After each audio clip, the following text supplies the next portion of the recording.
Hi, this is Stephen Gibson, and I'm calling today to report to you what I consider to be a travesty. Um, my father passed away on 5/17, and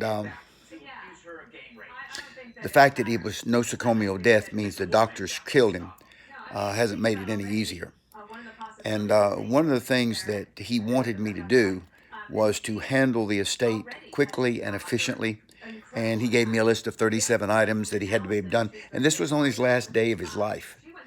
So I felt a duty and a moral obligation to try to give his best wishes to him. So the day after he passed away, I was in Winston-Salem at the Hayworth Miller Funeral Home, where my family has had all of the relatives that I know ever been taken care of through the Hayworth Miller Group. And that goes back to Hoot and Neely, my father's mother and dad, my mother's mom and dad, and now mom and dad. And so that's six people that have been buried um, at the uh, West Lawn Mausoleum thing, Nelson Clemens, and Hayworth Miller has done all of them. So here's the issue.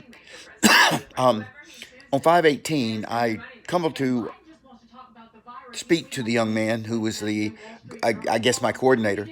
And I said, "Do you understand the concept of time is of the essence?" And he didn't know. And so I explained to him that time of the essence is a legal term. And if you accept the premise, then you have to do everything you possibly can to get the thing done that you have been asked to get done in as quick as you possibly can. So not only did he accept it, he heard the Dr. Pence on the other line, and she said she will have this information faxed to him that day. So that's 5/18. Now I'm thinking maybe 2, 3 days at the max to go through the process, and we're on 5/28, and he still hasn't. His organization hasn't been able to give me a satisfactory answer as when the death certificate can be put in my possession.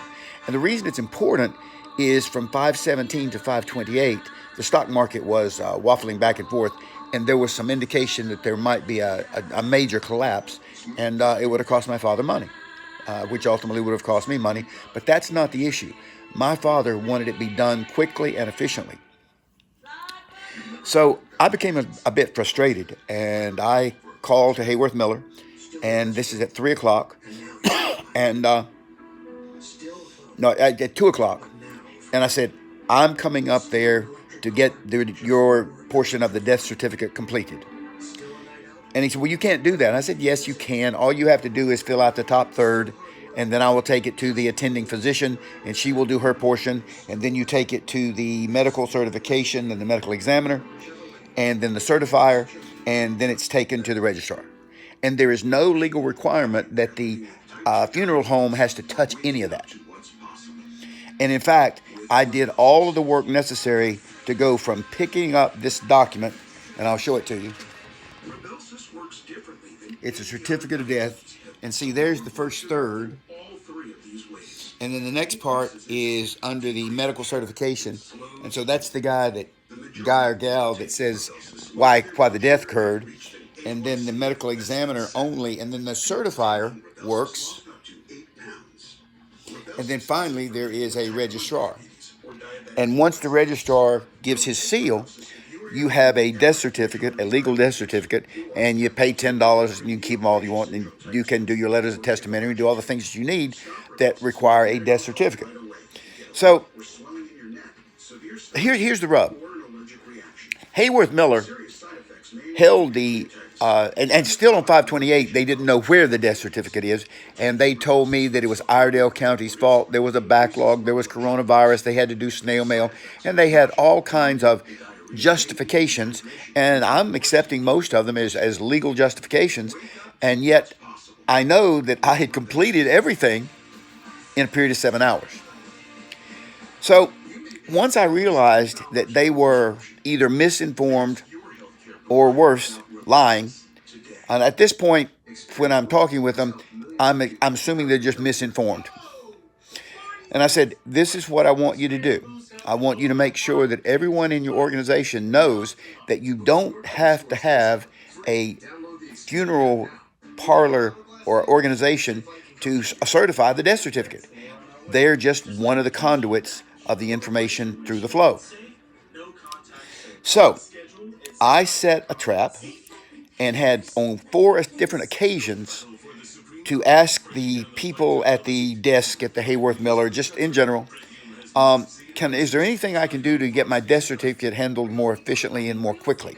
And each time the answer was no, no, no, no. It is up to the circumstance, and the funeral home has to manage that. And so I knew it was a lie. And so when I saw that it was a lie, that's when I got angry. Because time is of the essence is a legal term.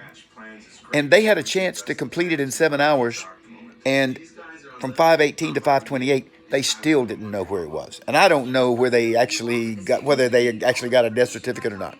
I don't know. So I am going to attempt to expose this.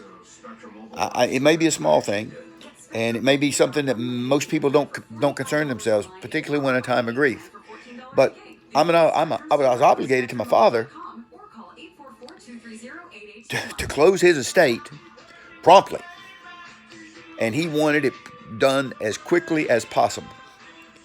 And the most rapid time that it could be done required you to have a death certificate to begin the process, because nothing starts when you're closing an estate until the death certificates are issued. Now, I'm going to be closing this estate tomorrow with the help of the Iredell clerk. Lauren and her friends have been great, and had it not been for them, probably attorneys would have been eating me alive for fees. And that would have not been good for my father, because my father was an extremely frugal man. But we're closing it tomorrow, and I'll always be indebted to my father for making me understand time is of the essence. Do it today. Don't wait till tomorrow. And to Hayworth Miller, I say, you are just lying through your teeth. You said that it had to be done through a funeral director, and that's not true. And I was okay when it was just misinformation or miscommunication. But bald-faced lies I don't like. And I'm going to do my best to expose you to Hayworth Miller and to anyone else that will listen to me for the next 24 months.